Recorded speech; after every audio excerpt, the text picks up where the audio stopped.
kullakajani apnaq kasmati chachaka maquiña pagana chachao mejor pequeneja nayaro sapjet. Ahí te discrimina, no tienen respeto, te insulta. Hasta me han dicho, me han amenazado que me iban a pegar si es que yo no iba a obedecer, ¿no? Algo que ellos están diciendo, que han determinado. Amenazando, ¿no? Que yo estoy buscada para que me denuncie o para que me maten, así, ¿no? Sabhara kitu ukawarminaga kunara kluraphe ukawarminaga sillaun tuchirhamagi ugangaphe firma maya firma sipcheh ampar aitiriki ugangaphe sosai komanak sapita lugar. La búsqueda de acceso al poder político por parte de la mujer en Bolivia guarda antecedentes históricos que se remontan a los tiempos de la colonia. Se trata de antecedentes teñidos de sangre, pero también de acciones épicas. Bartolina Sisa, líder indígena aymara, no solo acompañaba a Tupac Katari, su compañero, en las grandes rebeliones indígenas anticoloniales del siglo XVIII, sino también comandaba los ejércitos rebeldes. Juana Azurduy, guerrillera mestiza y gran jinete, hizo frente a los ejércitos reales en la llamada Guerra de la Independencia a comienzos del siglo XIX.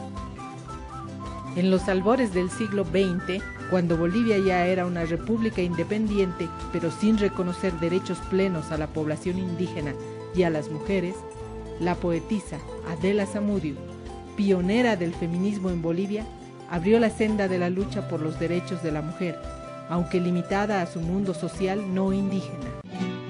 Más tarde, a mediados del siglo, la resistencia de los obreros mineros a la oligarquía cuasi feudal, reprimida con cárcel y masacres por los gobiernos serviles a ese poder, dio lugar a la emergencia de una líder invaluable, María Barzola, muerta a manos del ejército represor. Todos estos esfuerzos coronaron en 1952 con la conquista de los derechos civiles y políticos para todas las mujeres del país y para toda la población indígena, cuando las rebeliones indígenas, obreras y populares culminaron en la Revolución Nacional, que dio inicio a transformaciones sociales inéditas en el país. Este reconocimiento, sin embargo, fue casi formal, pues indígenas y mujeres fueron excluidas sistemáticamente del poder político, y mucho más las mujeres indígenas, a quienes se las mantuvo excluidas por doble condición. Por tanto, por varias décadas fueron contadas las mujeres que accedieron a los espacios políticos. En ese contexto, el ascenso de Lydia Gayler a la presidencia de la República en 1979 no solo fue efímera, sino históricamente casual y sin ninguna repercusión en los derechos de las mujeres. Gayler fue derrocada y exiliada por una dictadura militar.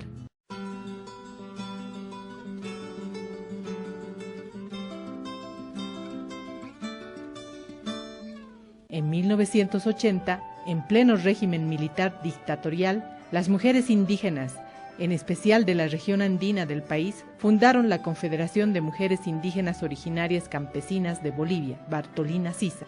En principio, esta organización se dedicó a contribuir en la lucha por recuperar la democracia. A partir de esta experiencia, las mujeres indígenas vinieron construyendo vías de acceso a los espacios públicos en las comunidades rurales, enfrentando un sinfín de obstáculos, a tal punto que no se puede afirmar que hoy en día ese proceso esté consolidado.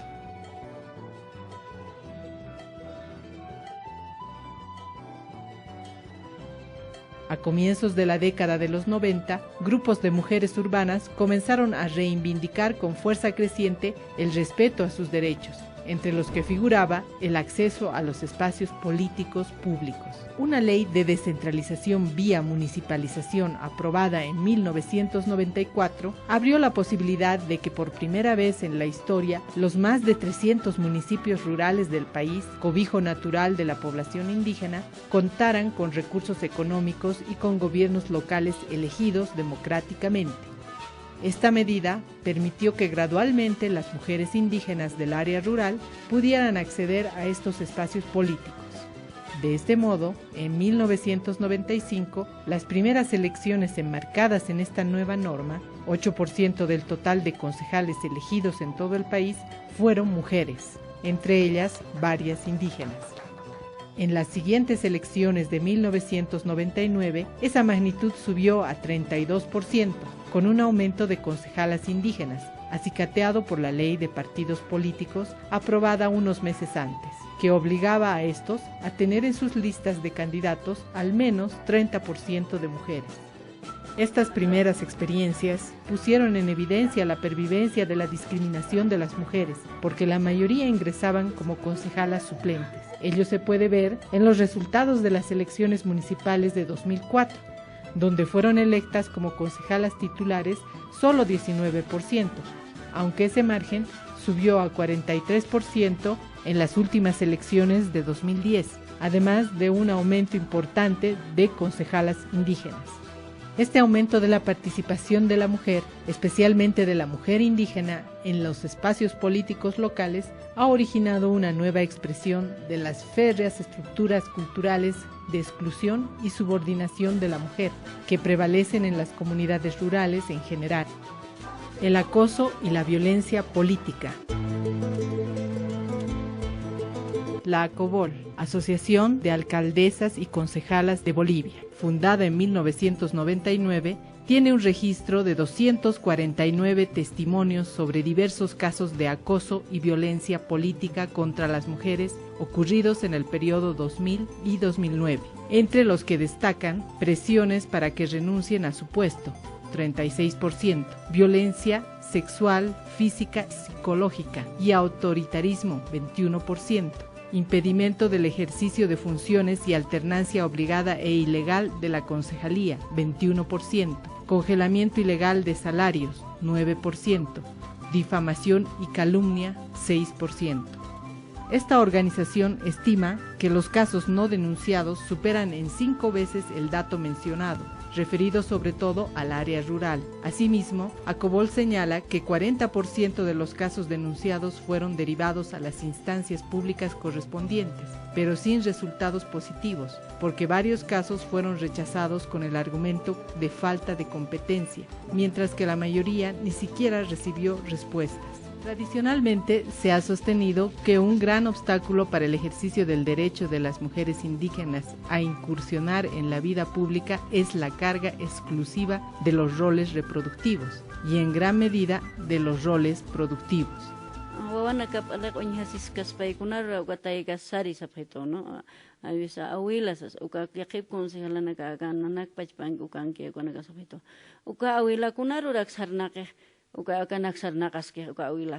Awila chauka taika alak tapan conozcaña paus y ma concejalacito no a veces uka concejalana ka wawana ka puñasispan khirikuchupan conocisinkpan ubehap awatisispan sabjito no entonces a veces anaka uka discriminación ukam uthapuni sabjapunito incluso actor social ana campaña sabjito kunata kirakatakas tamis sumanta sarnaqaski alak conocizcaspan chachapaq ana qirik uchup ladun conocizcaspan wawanagatak phayasiscaspan alek phayasiscaspan sapit siempre pone utanha ukam mayo qetunitua ukatakik phaykat añaha pone hupaha hutiwa kiabayarua paora huti ukatakik phayt añaha pone hay veces hani unaya phaykat ukhanaka kanidalurkayat ukhanaka mamita haruki wanayaha phait arapita tao humawa harsirut ahat akam haqiqto qisip qipt ipans haniu arumas puren khat urapar amaneci tal vez purinchi hay veces 11 de la noche purinchi. Pero estas casi 2 décadas de apertura institucional del espacio político local están demostrando que además de ese obstáculo existen otras estructuras similares o peores que impiden poderosamente el ejercicio de ese derecho a las mujeres indígenas. Como refleja el cuadro de casos registrado por ACOBOL, esas estructuras socioculturales se hacen patentes en el mismo seno del desempeño de funciones de las mujeres que han logrado acceder al espacio político local. Pero ese cuadro no refleja la situación que deben enfrentar estas mujeres en su propia familia, con su propio compañero de vida, quien usualmente se convierte en cómplice involuntario del acoso y la violencia política. Nayan esposo haniu muniri kante kunarus ukarus sarata huma kargma katasaha separas hapre mañudo hapre ukama ukullakanaka unshre nayahwali hacha kukam karguruma kataina munayata inaroja faculta kullakanakas elegitua botompis atiptaraktua pero esposo hani entiende wairi kiti kan mayanas no hito hay bisanaka hasta sito uma purikta hasta akarat purikta ni puringtas ay bisa sito kan no hito kunah pachata ukana kansas aka edad haro ay bisa sito no ukana gatas no esposo haro ukana nayak leit ayaraktua akamawa warminakan huthaskiwa derecho hanit kititas masti hanit nayahwali ukampinakarunaq purimontas ani uma sarkasmati ukah qelqt'ata kichijay kaletraja uma hani unaya humarkaskirismatisas. Mi papá no quería que sea alcalde, no quería que sea concejal, no quería que entre a la política, me dijo la política lo peor, es lo más sucio, no te metas a eso, denuncia. Mantay munapje ukullakanaka pero walas jarayasipje porque chachanaka hupanakaroja nuapjewa y alpas uñisipjewa animalanakampe hantallerar hutaña patakeja animalanak anjarayapje ya pluratas hupanakaja aqantapje yapu humaja uktukunañamau aka semanaja uklurata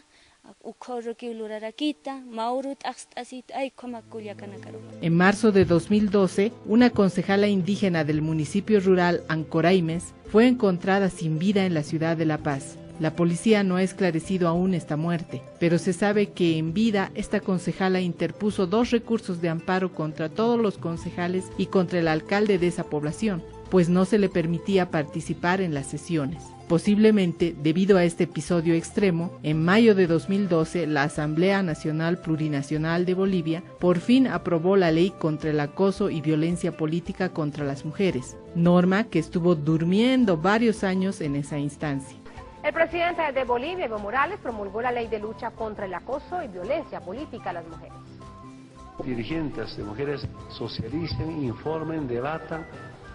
Estaba preguntándole al compañero Nardi si va a ser importante ese reglamento a esa ley. Me dice, no, sí, eso debatan, a ver cómo se puede implementar la aplicación mediante un reglamento si fuera necesario, pero hay que informar nuestras bases. No debería extrañar que en el debate muchos asambleístas se opusieron hasta el último momento a aprobar penas altas para los acosadores. Antes que se apruebe han puesto obstáculos, han puesto dificultades, pero como mujeres electas como autoridades hemos tenido que defender, hemos tenido que hacer.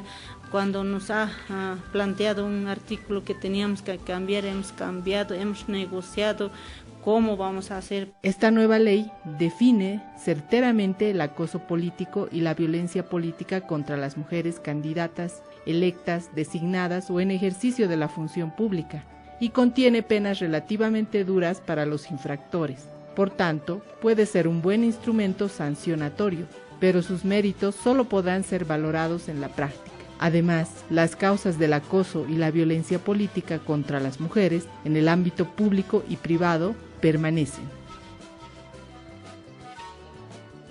Con la Constitución Política del Estado que está en vigencia, un poco ha bajado, pero con eso no queremos decir que ha bajado totalmente.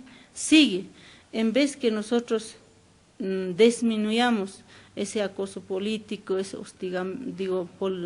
violencia política, se está empeorando.